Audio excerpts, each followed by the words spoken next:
All right, here we go again. Hello, everybody. Good afternoon in Shanghai and good morning in Switzerland. Welcome to join our Competitions webinar. My name is Percy Chen. I'm the Art Science Junior Project Manager at SwissNext China. SwissNext is the initiative of the State Secretariat of Education, Research, and Innovation. Around the world, we have 5 offices, 2 in the States, 1 in India, 1 in Brazil, and us in China. For the past 11 years, we have been actively connecting the dots between China and Switzerland in science, higher education, and innovation. Competitions is our new webinar series started in 2019. We try to present Swiss spotlight scientists, artists, and startups through this platform and also connect them with the local network. Today's webinar is the 17th installation of this series.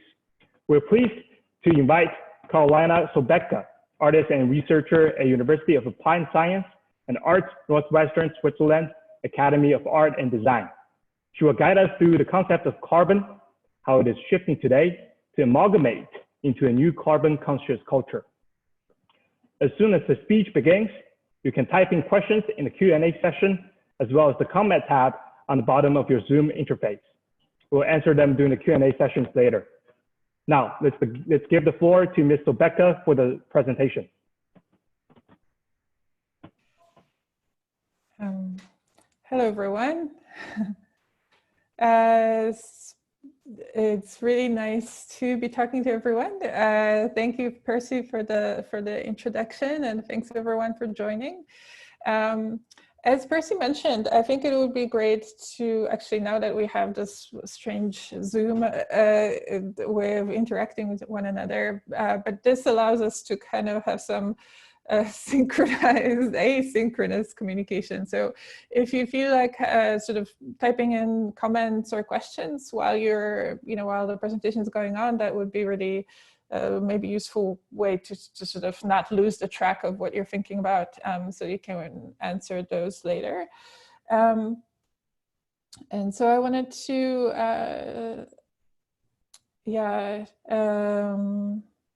start sharing my presentation. Just 1 second. Yeah. I hope everyone is well in their kind of new coronavirus reality.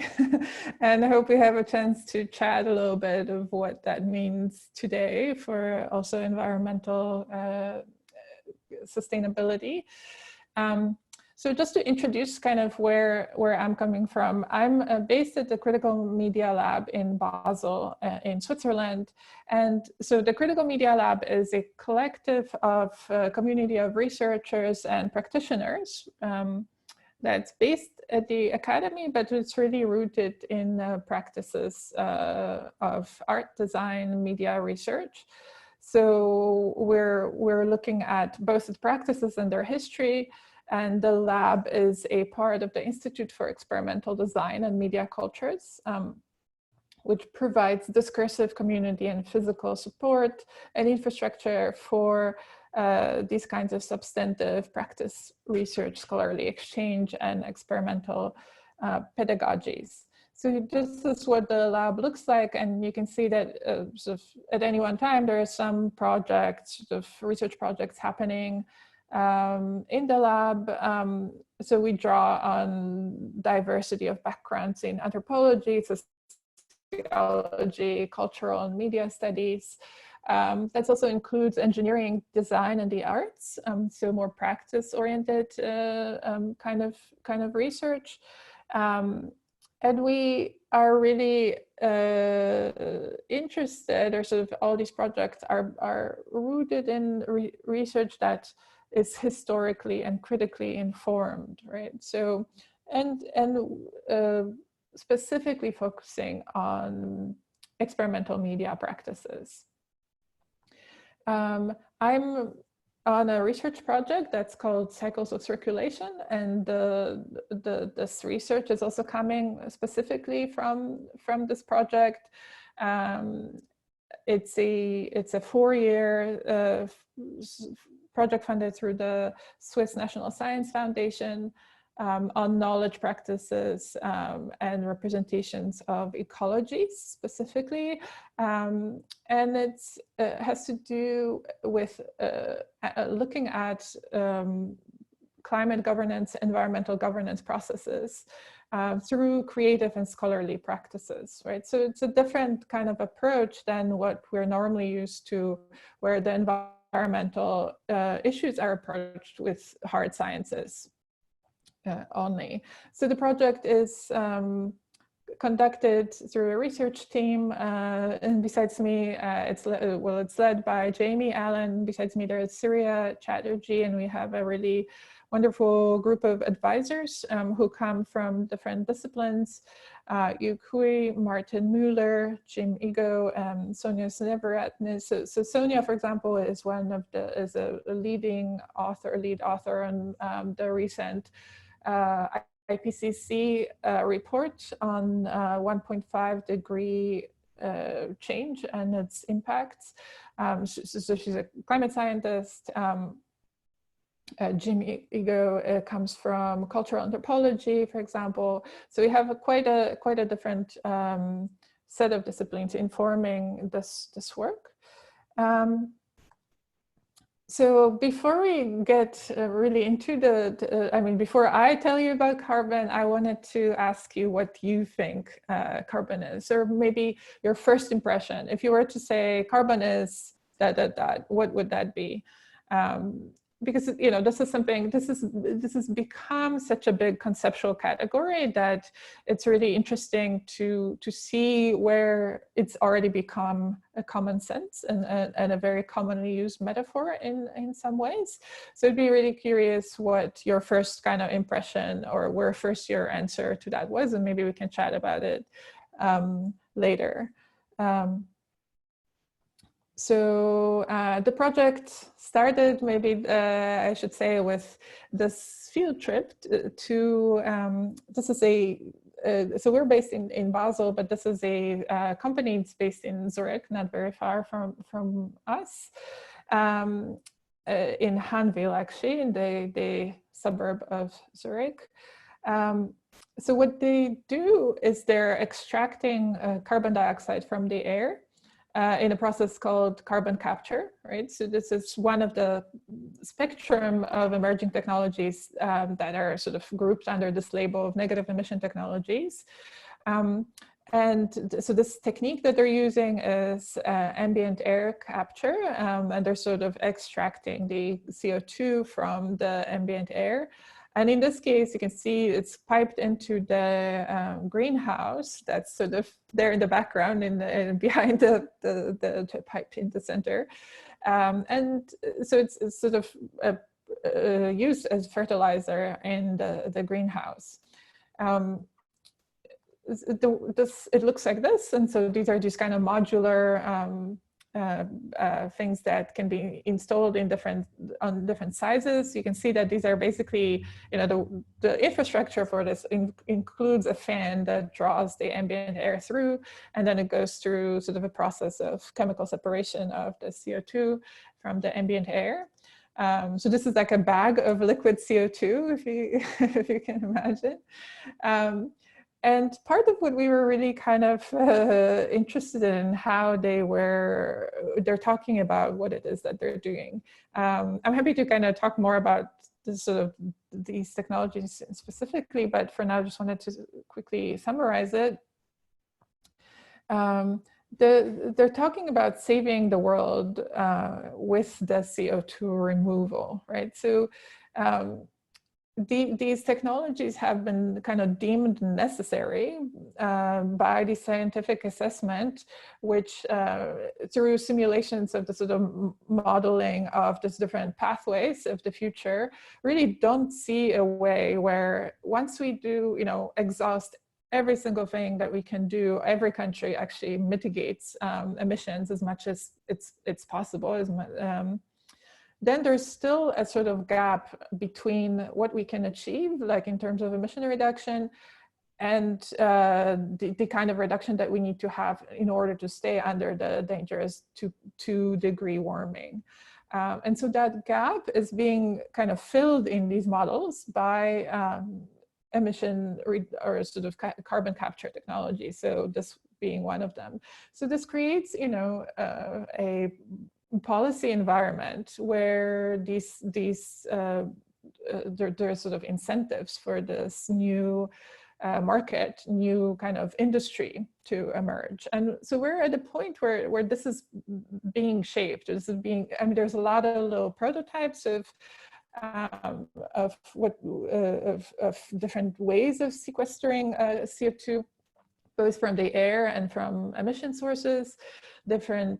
Along that, there is a sort of industry that's emerging around utilization of this extracted CO2.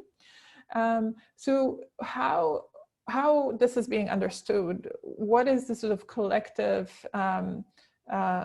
imaginary, what shared beliefs of society around what this is? Is this good for us? Is this bad for us? Who benefits from it? Who benefits from it, and is it done in a way that is a sort of another way that stratifies economically societies in some unfair way? Are there people that are being left behind? How is this governed in a way? Well, now that the sort of infrastructures are just starting to be prototyped, really piloted, and once the industry actually is an industry, right? The entrenched dependencies and infrastructures are really difficult to change. So now is the moment where all these things are being decided. So this is really interesting to look at it with, to look at the risks as well as the benefits, the potential, and to think about what, how does that change conditions of humanity, and how does it change society?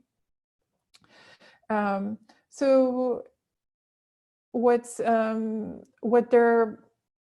of the sort of really interesting things that we also found, the way they were describing what they were doing, is they're closing the carbon cycle. So we started thinking about what it really is a carbon cycle, and, right? Because it is this one big metaphor for these trillions of processes of respiration, sequestration, volcanic activity, chemical weathering, all these natural and human-induced processes that are supposed to be adding up to some kind of a cycle that somehow balances these carbon exchanges in this sort of perfectly harmonized way. And where did this idea came from exactly, and how do we think of it as a cycle, and what does this metaphor of a cycle do? And along with that idea, right? The other sort of interesting thing that we saw is that it's also making this a product, right? It's individualizing and the responsibilities and agencies around climate change, right? Around the responsibility for addressing climate change. And so now you can also participate in closing the carbon cycle. So for example, here is a bracelet that is made with captured atmospheric carbon. And so you can kind of buy it. And so, what does it function? It's more like, the sort of AIDS bracelets where you would show support for something, or it's signal to sort of people around you, create a community around the common cause that we're all in. And support it with your own money as well. So there's multiple levels on which this works, right? It's not just that you're paying for it. It's actually much more important that you're doing the social signaling, and so on. We also started to ask ourselves this question of what is carbon? So because it's such a a concept that is becoming new today. So we have carbon budgets, carbon economy, we have all kinds of ideas or sort of terminology that's already entered the common language and that we already kind of understand in some ways, but they're all come from sort of these metaphors, right? So carbon is something that is at the root of the environmental crisis today, but it's also potentially at the root of the repair of this environmental crisis. Carbon is something that you don't see in the world, right? So you are not conscious of it the same way that you're conscious that it is raining. So carbon is an idea that has to be constructed in some way, in some abstract way, right? So carbon consciousness is something that is a collectively held idea that has to be constructed as a new kind of mentality, right? That becomes common sense also, and is meant to include modalities of sensory perception, memory, thinking, emotionality, but importantly, also it carries values, right? It carries value judgments. What is good? What is the moral behavior? So it directs our actions in certain ways. It's not just sort of, even though it kind of hides under this idea that carbon is a molecule, it's something that it can only be attended to with sort of scientific instruments and scientific kind of methods of knowing. So we really understand what carbon is through metaphors, much like we understand what nature is through a metaphor, right? Because there's no really no such thing as, well, the nature is always sort of socially constructed idea. And you can see that a metaphor really directs how we act towards something. So the same with something like climate change, right? Which is another very abstract conceptual thing that we don't have, tangible, like empirical direct access to. So for example, if we define climate change as,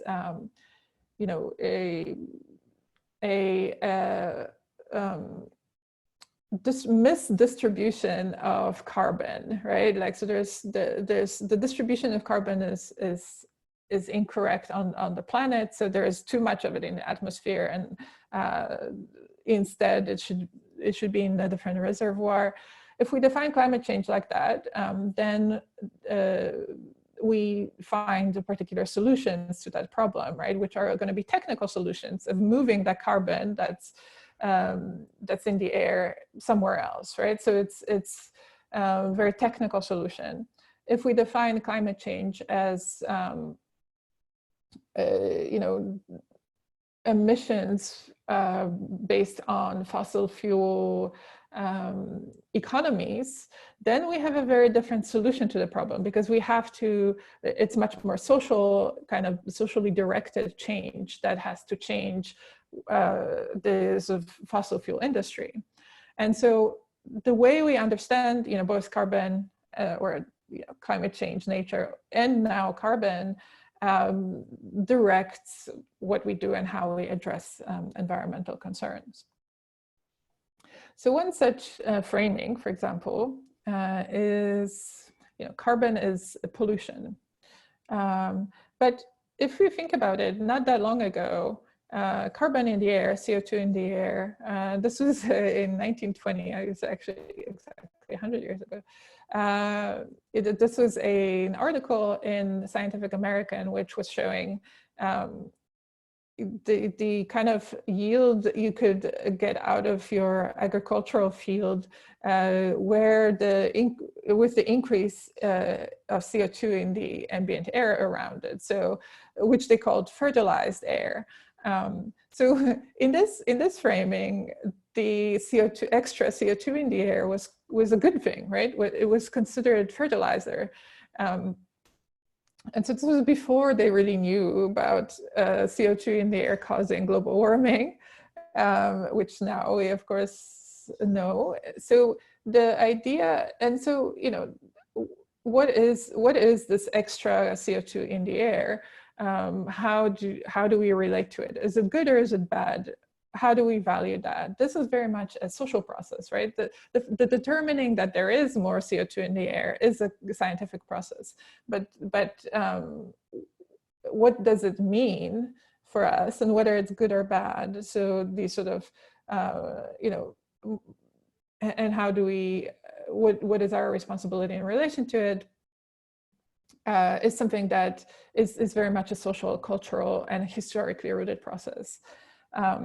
So another way of thinking about this sort of pollution is, I just want to show you this sort of quote from Primo Levi, who's an author, a chemist, and wrote this really wonderful book on periodic table, which he writes about the different chemical elements. And see if I can actually see my entire screen. So he says, carbon dioxide, that is the aerial form of carbon, the gas which constitutes the raw material of life, is not one of the principal components of air, but rather a ridiculous remnant, an impurity.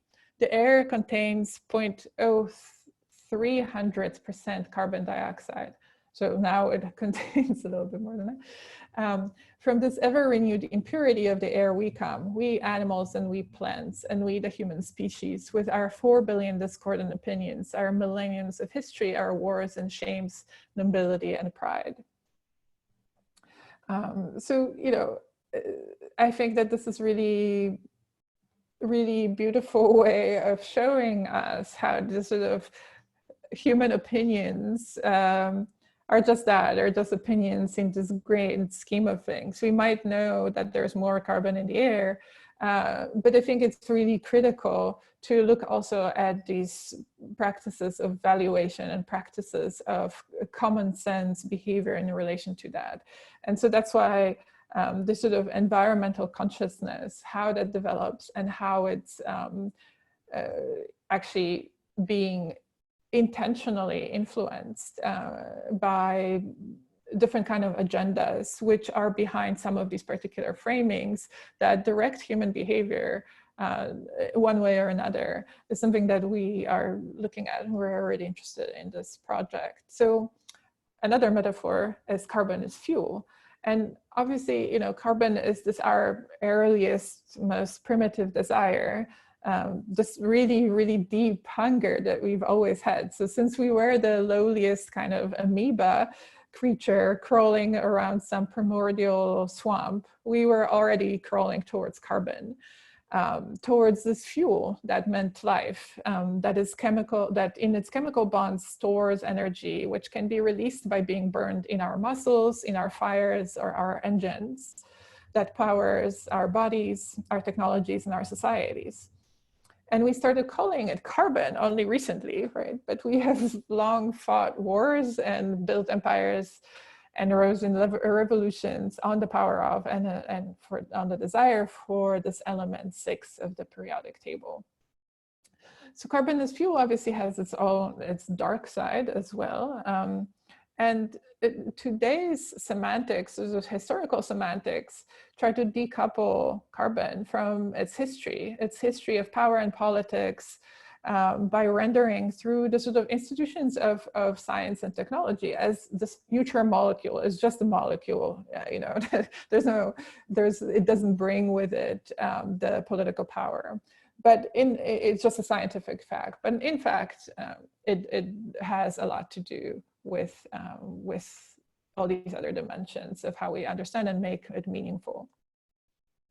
Another metaphor that we can use for understanding carbon is kin. How do we understand kinship? It's some kind of bonds that materially and directly, socially bond us to other people or other beings in the world. And if we think about, you know, the linkages that carbon flows, you know, these are energy flows through entropic levels. So, you know, so we are really linked to all these other beings, including plants, including non-life things, because carbon is really, if we imagine an ecosystem as a flow of carbon through the system, it is something that links, that is a vector of connection between non-life and sort of, you know,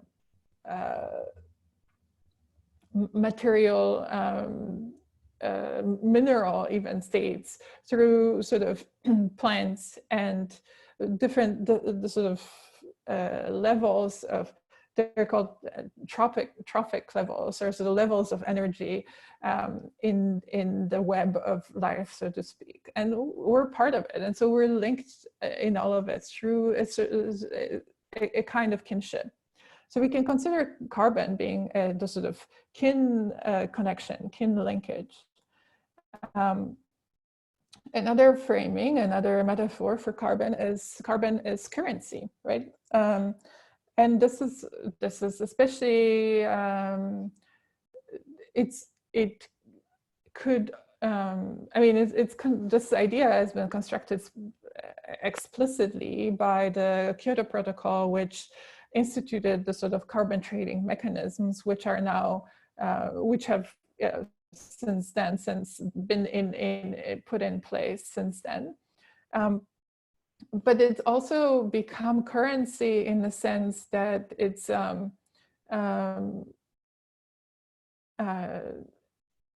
it has this kind of infinite fungibility, because we live on a carbon planet, and almost anything can be considered in some way related to carbon.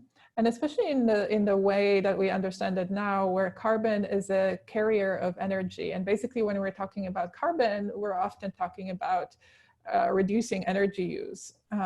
So almost any activity or has the capacity to conserve carbon in some way.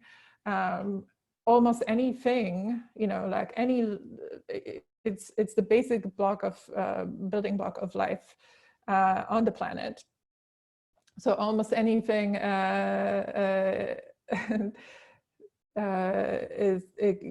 can be exchanged for another. So the idea is to create a market where one carbon thing can be exchanged for another carbon thing. So this one thing can be sort of abstracted to calculated how much carbon there is in it, or it conserves by not being done or something like this. And it can be transferred by basically almost anything else on the planet, because, you know, we live on a carbon planet. So this infinite fungibility of carbon makes it the sort of currency par excellence almost. I'm going to just speed up a little bit so we can have a little more time for discussion. So another way in which we now consider carbon in this climate crisis, which considers, you know, which is really constituted by having, like, there's the concentration of carbon in the atmosphere is too high, right? So we need to, so that creates an incentive for understanding carbon as a new resource that needs to be conserved. And this is much more abstract, much more difficult to understand, because it's much more difficult to intuitively interact materially with it, because that means, you know, riding a bike to work as opposed to a car. And so because that is because it conserves, so it uses less carbon, right? And that's how you would think about it. But the same with like eating diet that's more vegetarian than more meat-based diet. And that's, so you don't, there's nothing tangible in your hand that you understand carbon as, but you still have this idea, you know, of carbon as a new resource. And that's much more abstract. That has to be much more sort of constructed in our heads as sort of some kind of understanding, some kind of common sense. So get to the project which we're doing, you know, this was started as a collection basically of things, concepts, stories, and specifically, you know, objects and materials that show the transformation of carbon right now. And so this was a collection of the Kronos Art Center. And the idea was to create this carbon catalog to, it also had to do with, you know, all of this is based on field work where you went to different sites where carbon is sort of transformed right now, manipulated in some way to close this carbon cycle in some way, right? What does it mean? So the project is now called the Carbon Catalog. We've came back to China since then to do more field work and more interaction with different researchers in different places to sort of collect evidence of the shift of carbon that is undergoing right now from, from carbon into credit, from debris into value, from pollution into food. So this is the moment where we kind of lack coherence of this understanding yet. There's all these multiple contradictory kind of understandings of what it is. But as it's being stabilized, this meaning, it's being also harnessed by the sort of agendas that try to leverage it towards certain ends. So that's why we're kind of interested in, this carbon becoming this planetary currency, and the collection being a sort of a snapshot, an impression of how that happens. So this change happens, this transformation happens along these sort of 3 dimensions, right? So I talked a little bit about the engineering practices that really engineer the carbon cycle, reconstruct the carbon cycle to close it. And what that really means is sort of accelerating parts of the carbon cycle, because we've already accelerated the part where the carbon gets into the atmosphere, right? Normally that only happens through volcanic activity. And respiration of organisms, which sort of is balanced with sequestration of also biosphere. But now we've been putting so much, all our industrial and sort of societal processes are putting so much carbon into the air through anthropogenic processes. And that is really sort of accelerating that part of the carbon cycle. Whereas the other part of the cycle, where this carbon is sequestered back into these, different reservoirs as the biosphere and the ocean and the lithosphere, it's just as slow as it's ever been. So the idea of engineering these carbon cycle to close it is really fundamentally about speeding up or accelerating some of these processes that sequester carbon cycles, so to balance it again, right? But that, as requires, there's the practices of valuation of carbon, which have to do with valuation of sort of human position in relation to the environment, what we value of nature and how we interact in it. So a carbon economy is now constructed through these valuation practices. And as well, carbon consciousness is also constructed in order to value carbon, in order to put in the sort of other engineering and sort of technical practices in place. So this is what creates a sort of collective common sense around environmental concerns. So here's some of the objects that we have found, we have in our collection through these that we acquired through some of this field work. So this is an efficient rice plant from Plant System Biology group at the Chinese Science Academy, a group which was led by Professor Zhu Xionggang, and I'm really sorry to mispronounce some of the names. You can correct me. So this is really fascinating research where they're looking at plants sequestering carbon from the atmosphere, and in this case, there are plants that are much more efficient at the use of nutrients, so including the use of carbon. So they require less land and less water for the same amount of plant growth, right? Plant yield. So in the process, they sequester more carbon out of the air, so they're more efficient at that as well. So this research is really done to increase the yield of rice. They're specifically looking at rice to engineer it from C3 plant to C4 plant, meaning a more efficient plant. Okay, so I'm just gonna, this is really fascinating research that I can talk longer about, but in the interest of time, just wanted to go through some of these other objects. So this is the basalt from another project, which is looking at chemical weathering, where carbon is sequestered and sort of in rock, right? It becomes rock as it sort of reacts with certain kinds of rocks, so carbon from the air. And this is also being these engineering practices are trying to enhance this process, you know, and find ways of sequestering and capturing carbon through that. And of course, there's a whole emerging industry of utilization of carbon. One of the plants that we visited that was capturing carbon is actually selling it then to a bottling plant that puts the CO2 right into the, it's a Coca-Cola bottling plant. So for Asia, so a lot of the soft drinks that you drink were carbonated. That carbon is actually carbon that was extracted from the emission source from a coal power plant. And I think education is another huge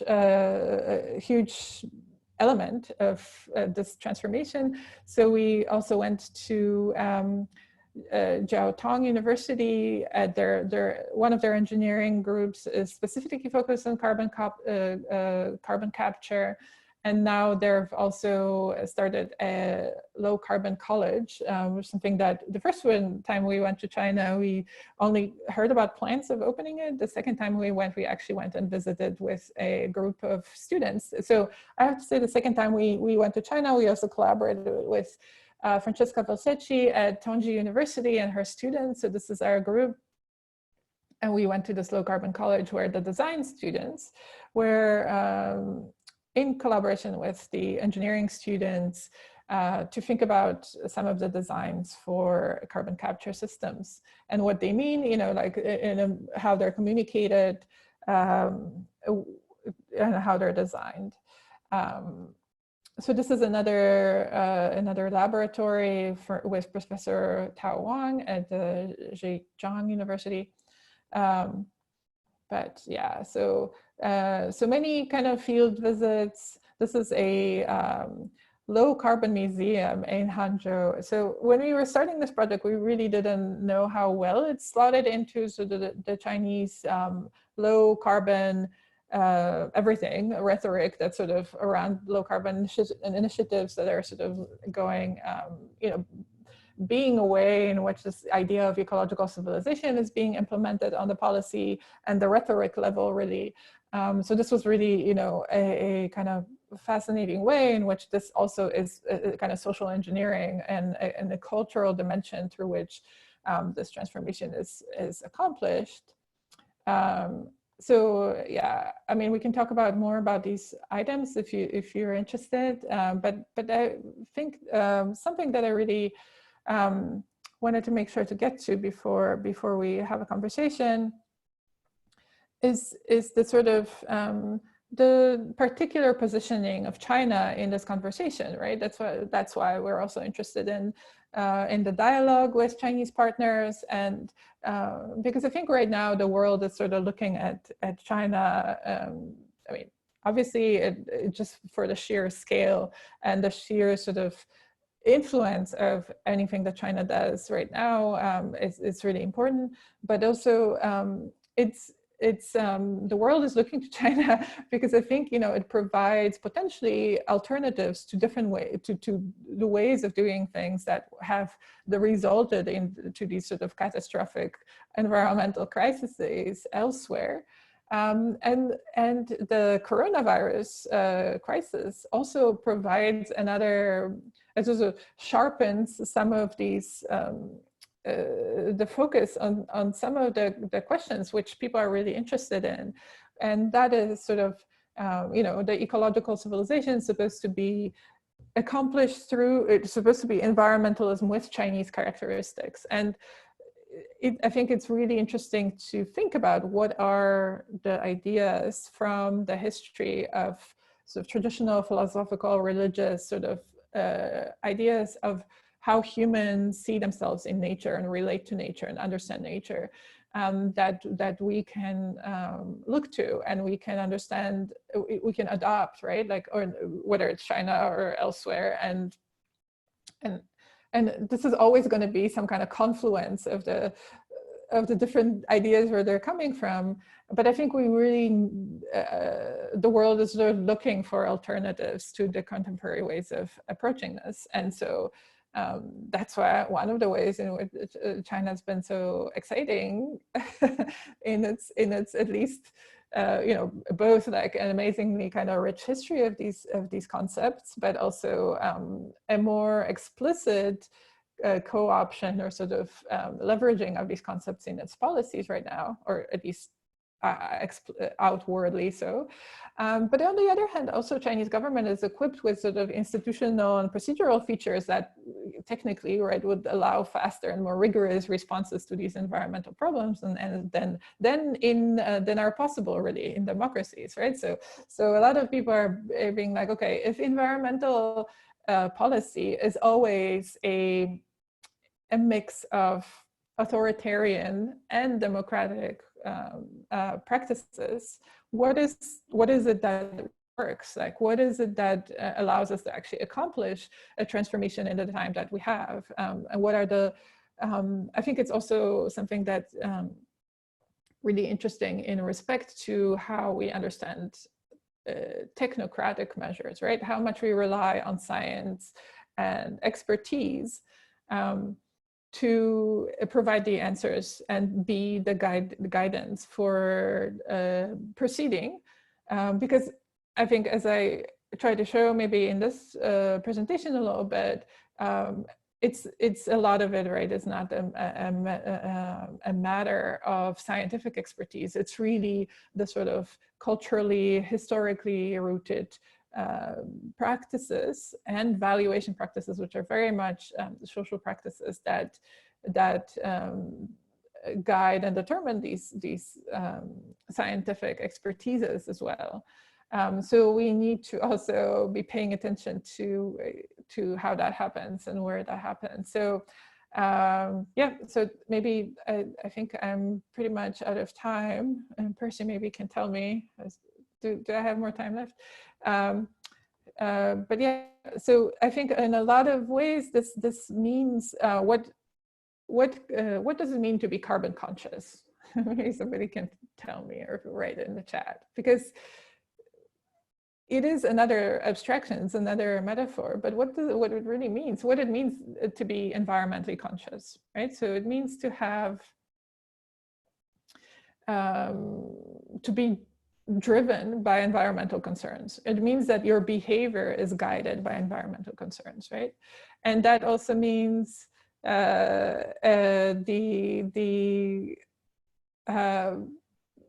carbon consciousness is a kind of environmental consciousness, right? So our behavior is guided by environmental concerns,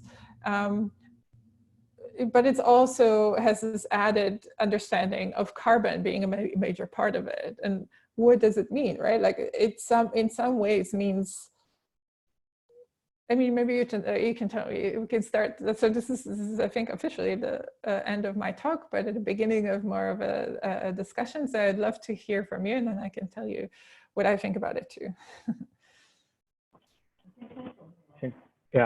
Yeah, Karolina, yeah, that was a very interesting talk. I know carbon consciousness is a vastly complicated problem right now. Of course, we can't really capture the true meaning of it within 40 minutes of the presentation. But something that really caught my attention while you were doing your presentation is your first question about what is carbon. You know, my intuition made me wrote down pencils, diamonds, and I also see some of our audience as coal. These are all, you know, you mentioned it's all concrete objects. How it shows that just how carbon is, to us, at least to laymen, that carbon is just a quite abstract concept.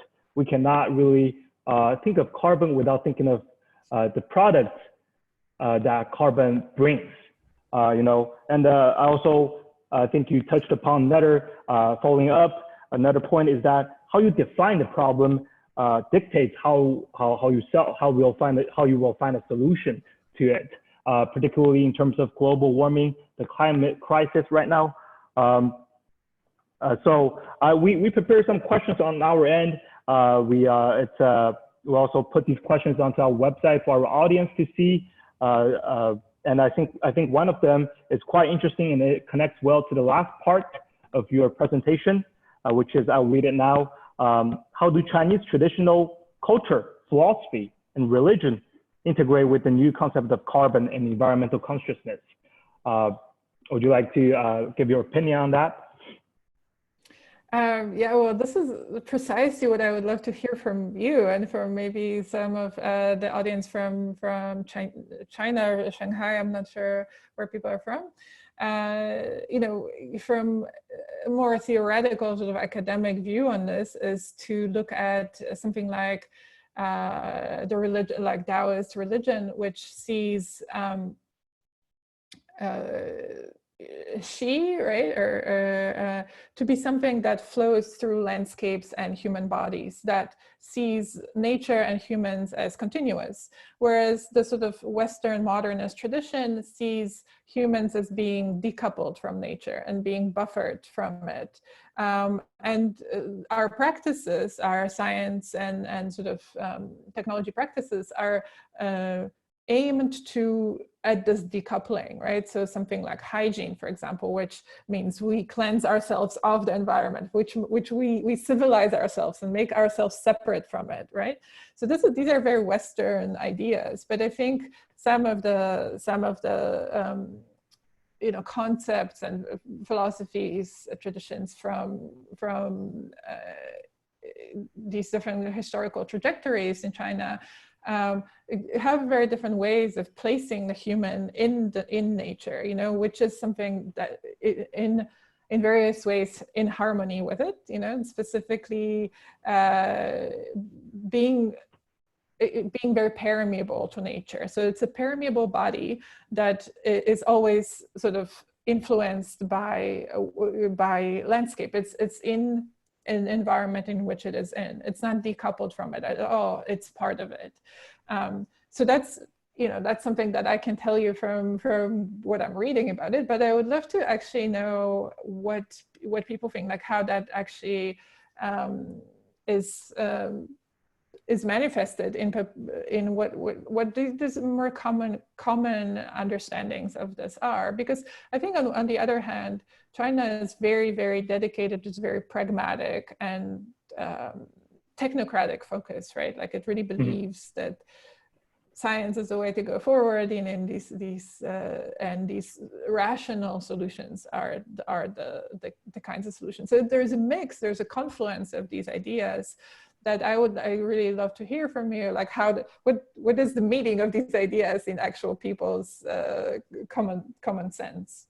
Yeah, just your answer really reminded me of how, you know, in traditional Chinese in the past, of course this is just my personal opinion, that in the past that Chinese culture has always put an emphasis on nature, such as when we say when we describe our region, or when we describe the land, we use traditional terms like 天下, you know, under the sky, something like that. Just from the linguistic perspective, we've always put that the nature, or I mean, perhaps nature is not the right, but some kind of a spiritual entity that we respect, you know, compare that to Western ideology, especially after industrialization, where people shifted their mentality towards environment. You know, people started to realize that, of course, this applies to China too, in my opinion, but people start to realize that nature is not something that is protecting us, or it's more like there is a resource and we should go use it.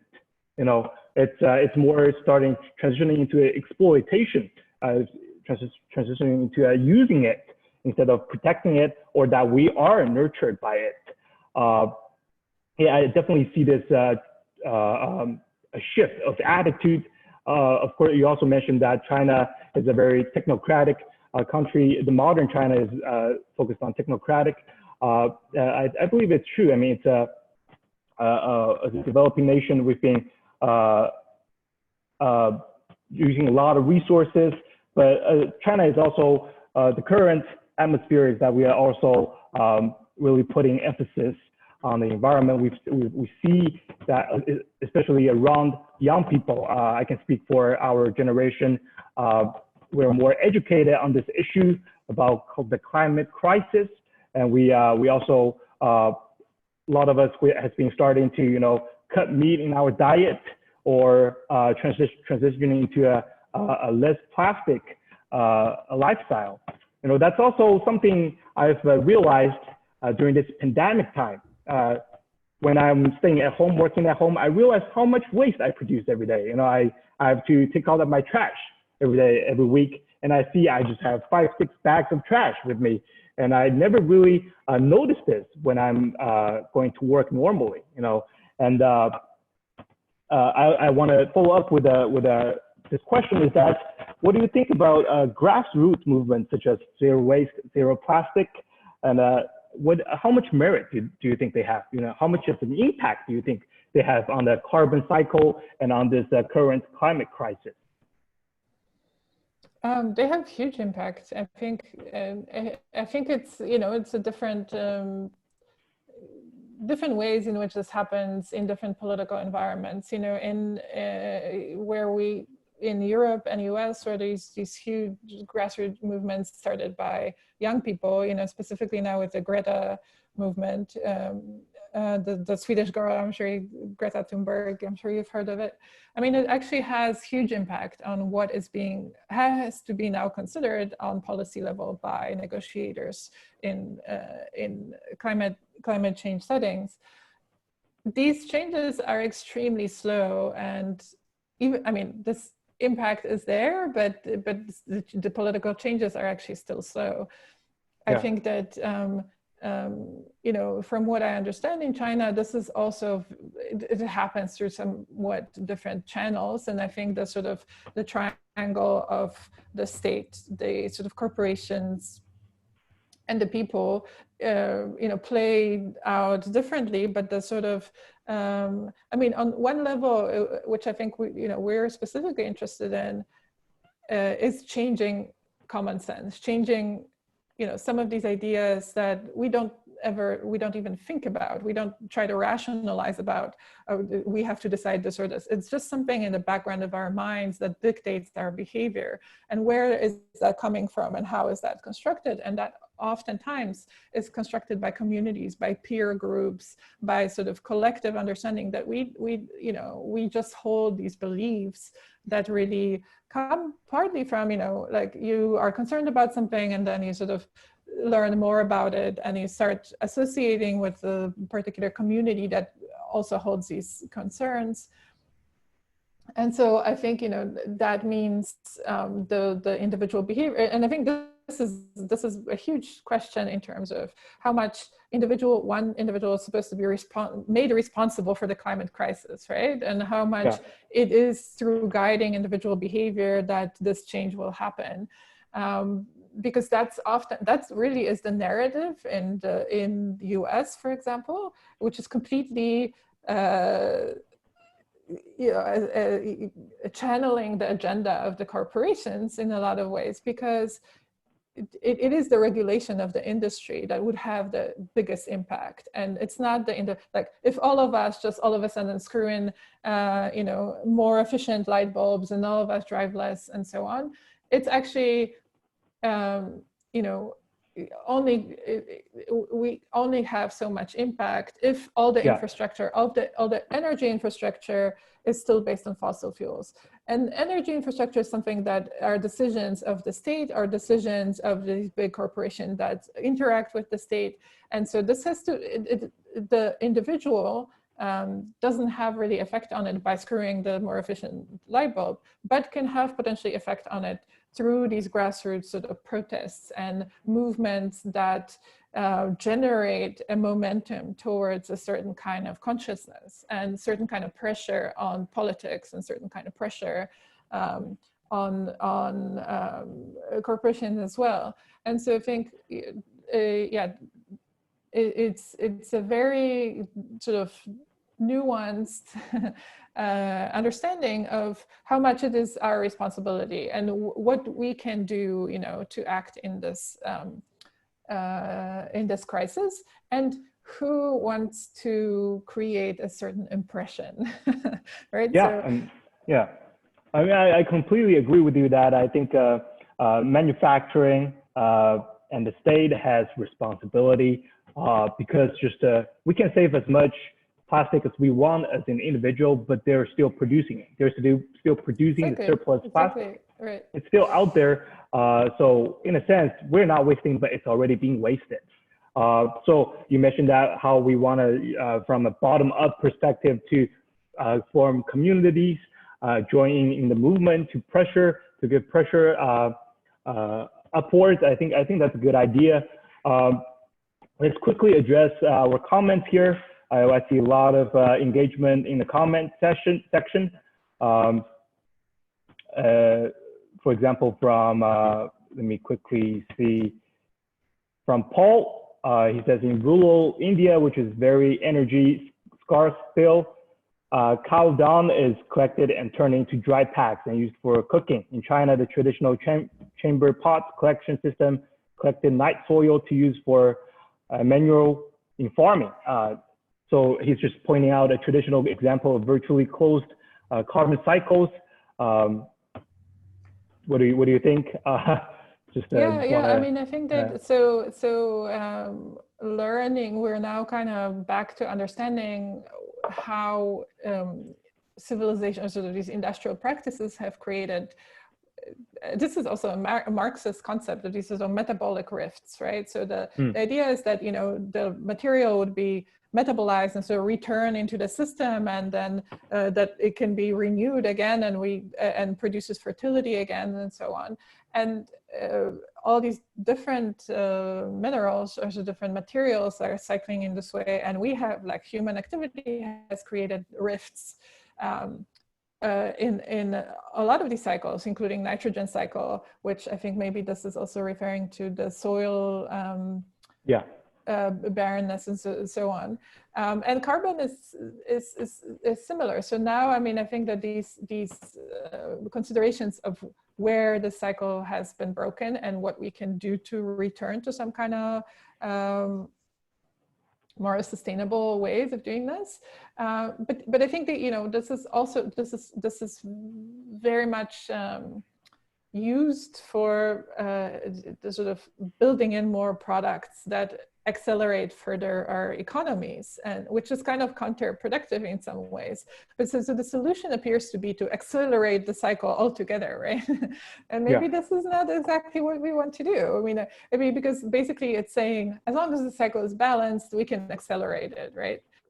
But it's also giving us the idea that we actually know what constitutes the cycle, and we understand what, like, this idea of the cycle in nature, that it's there somehow and we can manipulate it on both ends, is really kind of, I think, perilous, you know, because as we've seen, it's got us to where we are currently. And so maybe we shouldn't be putting that much faith into it. I mean, the other idea, of course, is to mitigate, right? To mitigate the emissions. And this is being obscured by kind of suggestions of we'll just accelerate it on the other end and everything will be fine, right? So so I think that but what Parul is bringing up in the comments is to sort of to look at some of the traditional ways in which the environmental management has been done through some of these traditional communities, for example, and you know, and so that's definitely, there's a lot to consider in these kind of models that do recycle nutrients or recycle materials in sustainable ways. Another person mentioned the sort of oneness of heaven and humanity, right? Like this is the, can you pronounce the Chinese word? Yeah, yes. I think it's building upon what I just commented about how traditional Chinese values has always put emphasis on nature. It's pretty cool. I never thought about that. I'm aware that we're short on time, so let's quickly wrap up with one last question. Which is something I came across recently. It's like a counter argument towards global warming, which is that many people think that the warming nowadays is just a natural cycle of our planet. You know, how Earth goes through warm periods and cold periods, and now we're just ordinarily going through a warm period, and that's why that they based it that this becomes their evidence that global warming shouldn't be treated as seriously as we are doing now, and it's just a natural process. What's your opinion on that? I'm really curious where you came across that opinion, because this is the climate denialist. I'm surprised there are a lot of climate denialists out there. And so the climate denialist movement started in the US, which is funded by fossil fuel companies. This has been proven, well investigated, and it's basically 97% of all scientists agree that this is complete nonsense. And the three scientists who kind of spread this are well funded by the fossil fuel industries, and are basically trying to create more of this misinformation to delay action on climate, so that the corporate interests are very much involved in this. But there's a really great, I'm gonna put this link in the comment section. Yeah. Share the resources. Here's a really great graphic. I hope people can see this. Make sure you send it to all panelists and attendees, so everybody can see. Okay, see. Yeah, I've just to the same I wanted to mention that some people also mentioned to me. Yeah, I mean, I think that this is really great little graphic that shows, like these are all the arguments that have been put forth by people who say, oh, it's just a natural cycle, or it's the sun is warming, oh, it's this or that. And all these arguments are shown, and they're looking at data and being like, is it really the sun's cycles that are warming the planet? Or is it really, so in looking at data, looking at real evidence, you can really say that the human activity has been proven beyond any doubt that this is anthropogenic. So I think having very good arguments. So this one graphic shows it really clearly. So that's one good answer anytime anybody asks you that. Yeah. Okay. Yeah, I think that is it from our side. Thank you very much. And of course, we're going to share this recording and slides, as well as this one link in our thank you notes and post-event blog. So our next Café des Sciences will be on June 18th on math technology, the current hot topic in the world. So stay tuned for more updates. So thank you very much, Karolina, for the discussion, as well as your presentation. I think it generated a lot of good points and insight. And we'll keep in touch. And if anybody any attendees have questions, you can also email us as shown in the slides. We'll forward these questions to Ms. Sobecka for follow-ups. Okay, thank you very much. Yeah, thanks everybody. And yeah, looking forward to more SwissNix interaction. All right, thank you. Bye-bye. Thank you, bye. Yeah.